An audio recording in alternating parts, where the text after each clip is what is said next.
We begin this morning with all eyes on Capitol Hill. Congress returns to Washington for the start of a new session. First on the agenda for lawmakers, voting for a new House Speaker. We expect that vote to happen just over an hour from now. And the stakes could not be higher for Congressman Mike Johnson. He currently holds the title of House Speaker and looks to retain that position under the Trump administration. But he faces a tough road ahead today with almost no room for error. Johnson can only afford one Republican to vote against him. And so far, Kentucky Congressman Thomas Massie broke with party lines. He will not be voting for Johnson. Roughly a dozen more GOP House members remain undecided. Take a listen to just some of their positions going into today's big vote. I'm not voting for him.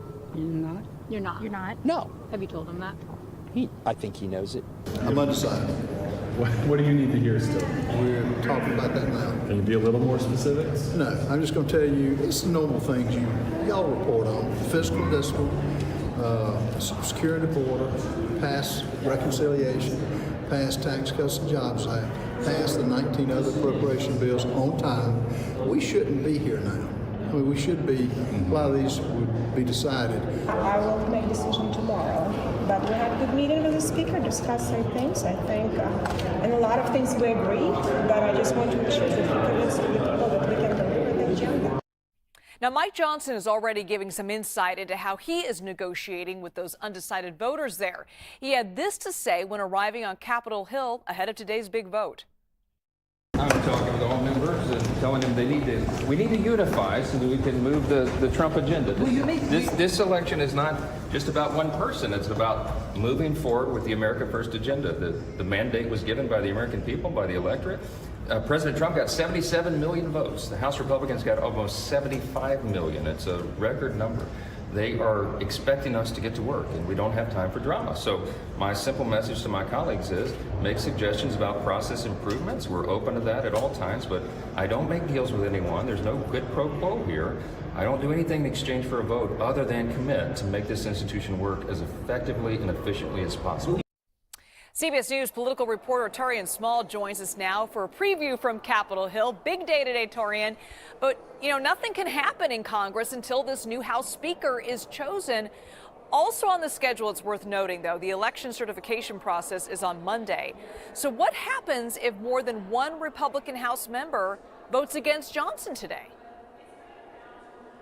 Yeah, Liz, the short answer is Speaker Johnson does not become Speaker Johnson in the 119th Congress. The longer, more complicated question is he will have to mold a decision whether or not to go through the excruciating process that he saw his predecessor, Kevin McCarthy, go through. 15 rounds for McCarthy in order to pick up the gavel. It's unclear if Johnson will have the support of the conference at large after the first round, so he'll have to decide if he wants to stay in it. Though he does have the support and backing of the incoming president, the full-throated endorsement of Donald Trump, it's unclear if that's enough to move these holdouts. A lot of Republicans on the Hill are unsatisfied with his handling of the stopgap measure, both in September and in December. They didn't like the idea of he using or going to Democrats that bail him out and avoid a government shutdown, especially considering Donald Trump asked Republicans to not back a continuing resolution so he can get his agenda pushed forward earlier. When it comes to the numbers, there are 220 House seats Republicans picked up in November.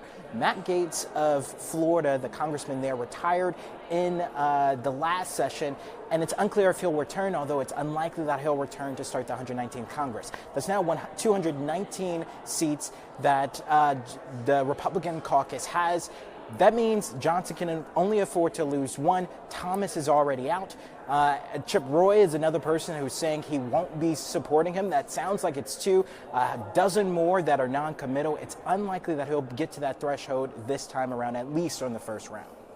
And Taurean, a number of undeclared Republicans we're hearing met with Johnson late last night to discuss their vote. What more are we hearing on where they stand among those where Johnson stands among those Republicans?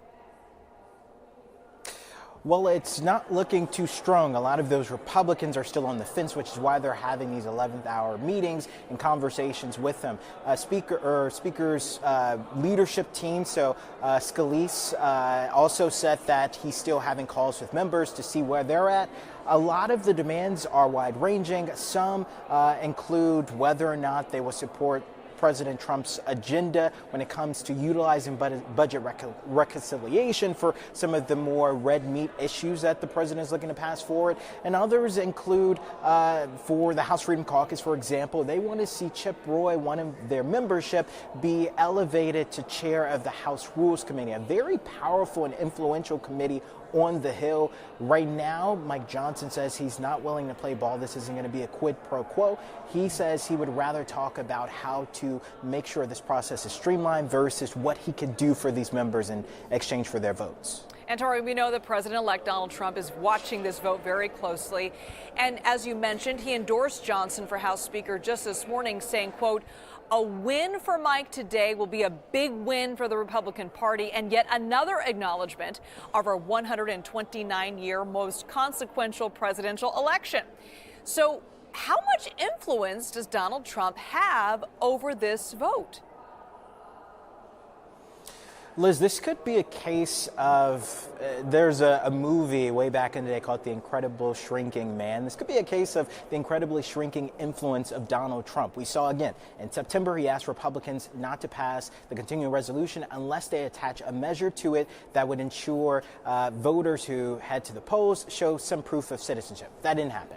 In December, he said, let's allow the government to shut down, blame it on Biden because they're not willing to play ball with some of his agenda items early. That didn't happen. And now he's calling on Republicans to hold the line and support Johnson. And already we have a dozen that aren't too sure whether or not they're going to listen to the president, and at least two saying absolutely not.